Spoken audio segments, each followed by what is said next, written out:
الحمدللہ، سوال یہ ہے کہ وہ کون سے کام ہیں جن کے لیے استخارہ کرنا مستحب ہے۔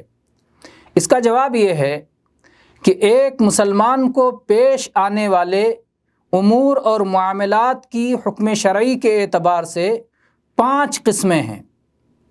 پہلی قسم جسے فرض یا واجب کہا جاتا ہے، یعنی وہ عمل جس کا کرنا ضروری ہے اور جس کا چھوڑنے والا سزا کا مستحق ہے۔ اور دوسری قسم ہے مستحب، یعنی وہ عمل جس کے کرنے پر ثواب ہے اور چھوڑنے پر کوئی گناہ نہیں۔ اور تیسرا حکم شرعی ہے مباح یا جائز، یعنی وہ عمل جس کے کرنے پر کوئی ثواب نہیں اور چھوڑ دینے پر کوئی گناہ نہیں۔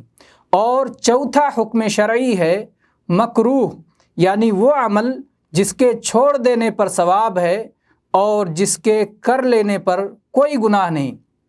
اور پانچواں حکم ہے حرام، یعنی وہ عمل جس کا چھوڑنا ضروری ہے اور جس کا کرنے والا سزا کا مستحق ہے۔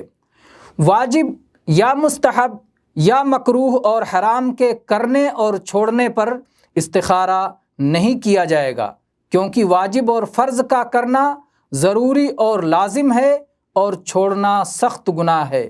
ایسے ہی حرام کا چھوڑنا لازم اور اس کا کر لینا، اس کا ارتکاب کر لینا سخت گناہ ہے۔ صوم و صلاۃ یا حج و زکوٰۃ کے لیے استخارہ نہیں کیا جائے گا، کیونکہ یہ فرض اور واجب ہیں اور ان کی ادائیگی لازمی اور ضروری ہے۔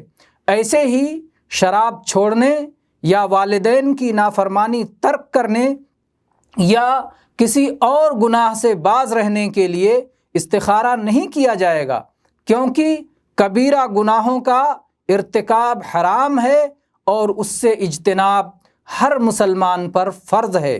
استخارہ صرف مباح کاموں کے لیے ہے، مثلا دنیاوی اعمال، سفر، وسائل و ذرائع، اختیاری اوقات اور مقامات، شرکت، تجارت، پارٹنرشپ وغیرہ۔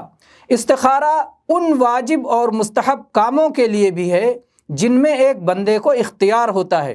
مثال کے طور پر بعض علوم کا طلب کرنا مستحب ہے اور بعض کا سیکھنا واجب ہے۔ شرعی علوم کا طلب کرنا فرض ہے، اس لیے اس کے لیے استخارہ نہیں کیا جائے گا۔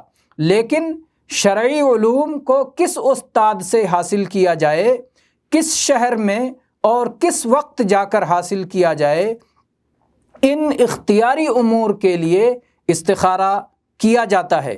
شرعی علوم کے سوا دیگر مستحب علوم کی نوعیت، تعلیم کے وقت اور جگہ سے متعلق استخارہ کرنا ہوتا ہے۔ مثلا سائنس اختیار کریں یا ریاضی، علم طب حاصل کریں اور علم طب حاصل کر کے ڈاکٹر بنیں، یا علم ہندسہ پڑھ کر کے انجینئر بنیں، علم ادارہ پڑھ کر کے مینیجر بنیں، یا علم معیشت پڑھ کر کے ماہر اقتصادیات بنیں۔ کس شہر میں، کس کالج میں اور کس یونیورسٹی میں ایڈمیشن لیں، اس تعلق سے استخارہ کرنے کی ضرورت ہوتی ہے۔ حج ایک واجب عبادت ہے، لیکن خود حج کرنے یا نہ کرنے سے متعلق استخارہ نہیں کرنا ہے۔ البتہ حج کرنے کس کے ساتھ جائیں، کس ذریعے اور کس سواری سے حج کرنے کے لیے نکلیں، کس وقت سفر کا آغاز کریں، ان سب امور سے متعلق استخارہ کرنا ہوتا ہے۔ نکاح واجب ہے، فرض ہے، لہٰذا خود نکاح کرنے یا نہ کرنے سے متعلق استخارہ نہیں کرنا ہے۔ البتہ مردوں اور عورتوں کے انتخاب میں اختیار ہے، اس لیے کسی مخصوص عورت یا کسی مخصوص مرد سے نکاح کے لیے استخارہ کیا جائے گا۔ ایسے ہی تاریخ اور وقت کی تحدید اور تعیین کے لیے بھی استخارہ کیا جائے گا۔ ایسے ہی 2 واجب اکٹھا ہو جانے کی صورت میں کسی ایک کی تعیین کے لیے بھی استخارہ کیا جائے گا۔ مثال کے طور پر شادی اور حج اکٹھا ہو جائے، کسی شخص کے پاس صرف ایک ہی چیز کے لیے خرچہ ہے، یا تو وہ شادی کر سکتا ہے یا حج کر سکتا ہے۔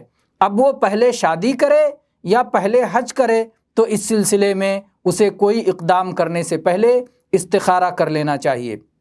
بسا اوقات استخارہ ان مستحب کاموں کے لیے بھی ہوتا ہے جن میں کسی طرح کا خطرہ، کسی نقصان کا اندیشہ اور کسی خرابی اور مصیبت کا احتمال ہو، جیسے خون کا عطیہ وغیرہ دینا ہو۔